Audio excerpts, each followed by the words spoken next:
Bradley Tusk is a self-proclaimed fixer. His firm, Tusk Ventures, describes itself as the first VC dedicated to helping startups navigate political problems.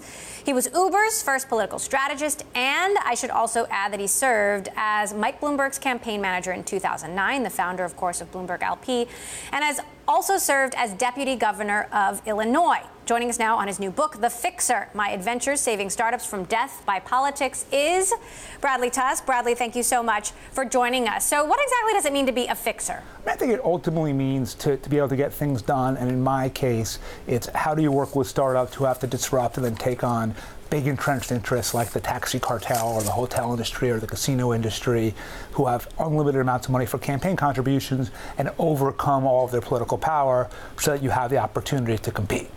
So for me, that's what it means. I think other people might see it differently.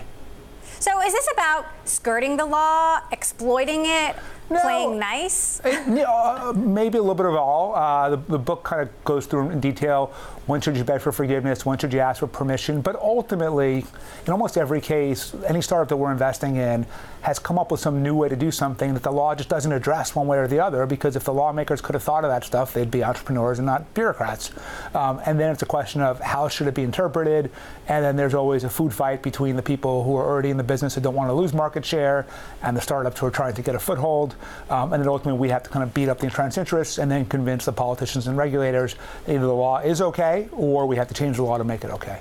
So what kind of advice did you give Uber in those early days as they were running up against New York taxi regulators and other walls? Yeah, I mean, the real thing for us was to mobilize our customers, right? Taxi is an incredibly powerful lobby. Like here in New York, Bill de Blasio, he's the mayor's biggest campaign donor. They have a ton of lobbyists on the payroll. So the only way we couldn't compete with them dollar for dollar. So instead we said, okay, we have millions of customers around the country who really like ride sharing, who don't want to lose the opportunity to do it.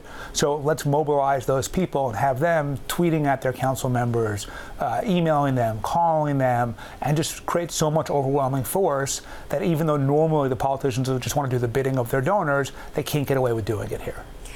That said, some would say things haven't worked out quite so well for Uber when it comes to regulators. There are multiple investigations open, federal investigations, criminal investigations. What went wrong? You know, the gray ball stuff I read about in the Times, like most people, so I don't have any real particular insight into that. But I will say, when you ask the question, was Uber too rough? Were they too aggressive? I think the answer is no, simply because if Uber wasn't that way, we wouldn't be talking about them. They wouldn't exist right now. I mean, the only way for them to come into existence was to break the taxi cartel, and that required playing hardball. In fact, one of the reasons that Uber just lost a fight in the New York City Council, I think, is because, you know, Dara, as a CEO, is really good at being conciliatory and avoiding confrontation. I think that's what the board wants him to do.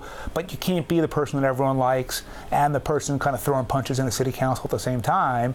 And Taxi saw a vulnerability there, and they exploited it.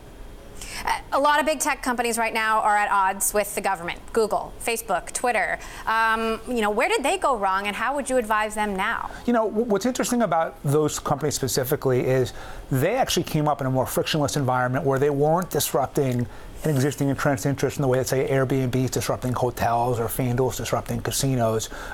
There was no one doing what they were doing, so they didn't really have to have the same kind of fighting on the front end.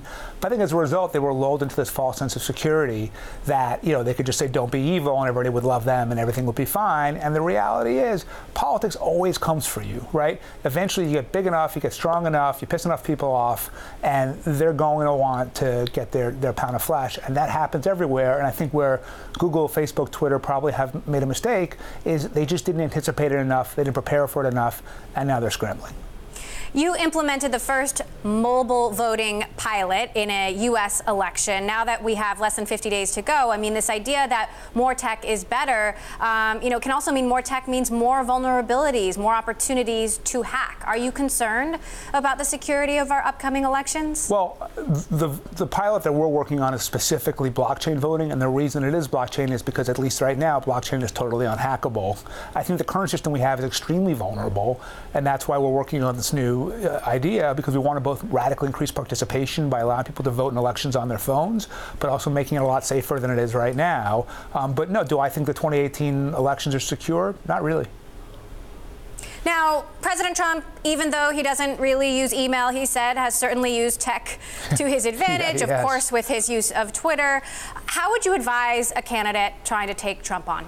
You know, I mean, I think that ultimately you've got to be able to show that you're able to fight with this guy toe-to-toe. I think all the other strategies of appeasement or ignoring him or whatever else don't really work, and that's why I think, you know, you're going to see a lot of people from the left emerging in 2020 to challenge him, because they really want to battle. People are feeling very partisan. People are feeling really polarized, and it's going to be ugly.